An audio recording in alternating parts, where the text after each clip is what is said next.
Everybody, so by now you may know that the LEGO Harry Potter sets for June this year have just been revealed. So I am here on Jay's Bricklog and I have another page up from the Brick Fan just to take you guys through these and have a bit of a look and tell you my opinion, what I sort of feel about them. So yeah, let's get into it. So the first set is 76414 Expecto Patronum. Now personally, I was hoping that this one would be a Battle of Hogwarts Aberforth casting his Patronus, which I guess was probably a bit hopeful, but this is I kind of like the design for this. So it is a buildable stag Patronus that you can see there can be rebuilt into a wolf/dog Patronus. So the set comes with two minifigures, which is Harry and Lupin, obviously. So the set combines the light blue colour and the sort of trans blue, I guess you could call it, and to create this nice stag build. Small pictures. There's this nice, hopefully printed piece on the front that says Expecto Patronum. So yeah, it's a nice set, but I don't think I'll be getting it. I'm just not quite into the buildable figures. Once again, I was hoping that it would be minifigure scale, which is a bit unfortunate, but oh well. Next up, we have set 76415, The Battle of Hogwarts, at last, and this may seem harsh, but I'm honestly a bit disappointed. I think for a Battle of Hogwarts set, I don't feel like it has the sort of same amount of detail as I was hoping it would have. Don't get me wrong, the figures are great. It's nice to see Voldemort in that other colour, and these magical projectiles that can be attached onto the wand look really solid.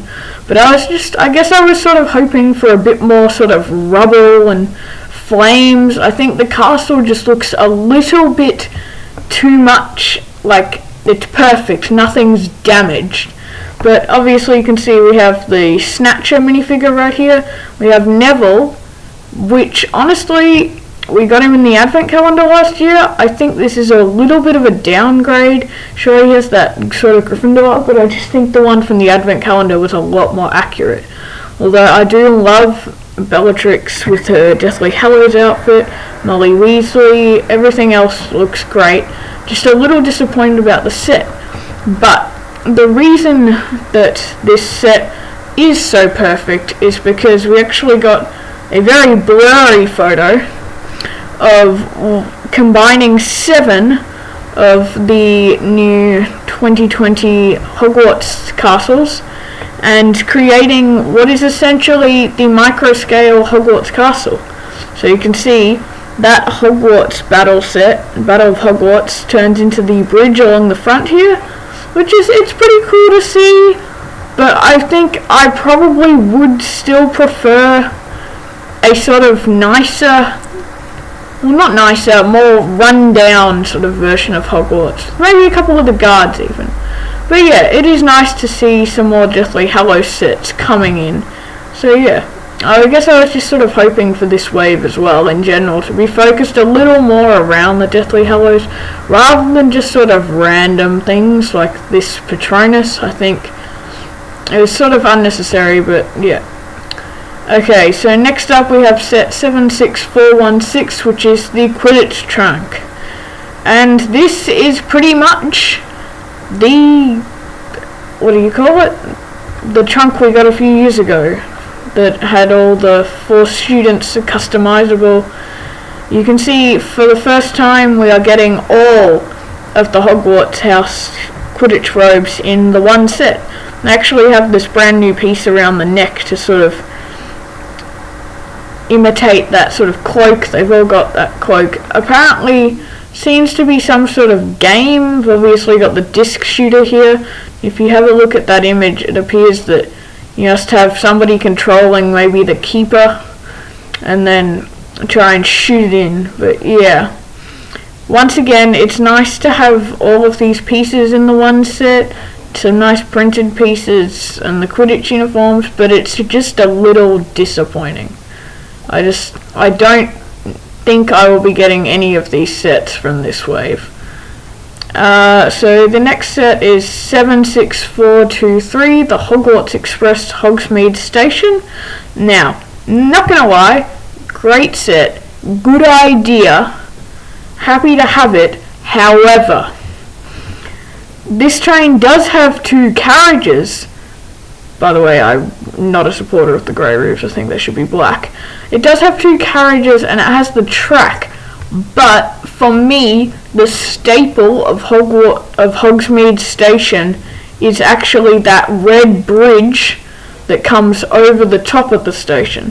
So what I did, I just hopped onto Studio and mocked up a really quick sort of look of what I think it should have looked like. So taking more of the King's Cross style approach here with the sort of archway over, I do really like that layout. Obviously I've just done a rough imitation of the Hogsmeade Station little house thing, but yeah, I was just a bit disappointed that the set didn't actually include this arch.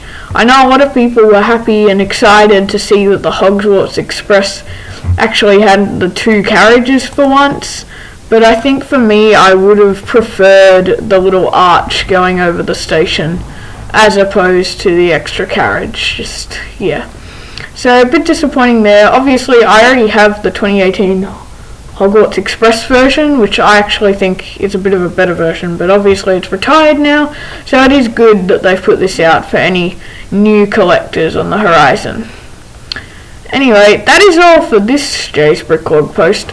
We actually have another set, which is the Buildable Dobby, set number 76421. This is actually the first set revealed, which, I'm not gonna lie, this is a pretty solid set. I think it's good.